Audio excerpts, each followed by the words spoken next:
Two things. First, you're going to see a lot of this game in practice mode. Second, you're going to hear lots of strange backstory about this game because it's easier than talking about the game.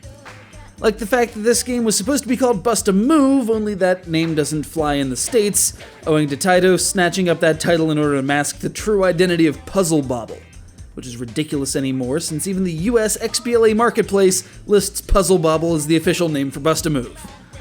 So, unfortunate timing. Second, Bust a Groove rides on the same wave that saw DDR ushered onto our shores, though it manages to present completely different mechanics in front of its motion-captured dancing polygon people. Third, despite being full of strange J-pop, this game was published in the States by, you ready? 989 Studios. Talk about playing against type. And if you're wondering why I, TJ, am sucking so miserably at a music game, it's because there's no lag calibration function whatsoever. None.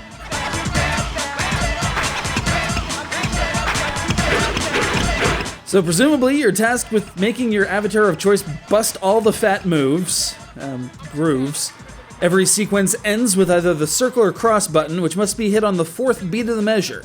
Oftentimes there will also be a number of directional buttons to hit before that time, though those inputs aren't beholden to any particular rhythm. Do whatever works. Unfortunately, whatever works is tough to manage when you're constantly having to remember how far offbeat you have to be to count as being on the rhythm. Occasionally, two input lines will appear, allowing you to choose either an easier or harder sequence for the next couple moves, so long as you can keep the combo going. And it's kind of apparent this game hasn't aged well at all. And that's a shame because it was quite forward-thinking, including attack commands to potentially throw your opponent off their combo, unless they saw your attack and knew to somersault out of the way, making you just look like a dope. Haters gonna hate, I guess.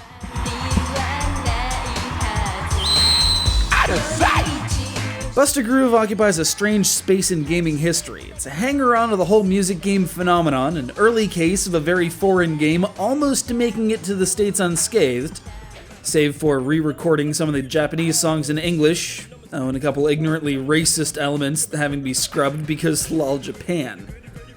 And an example of a game that's nearly unplayable by today's standards, managing to command a premium in the used market.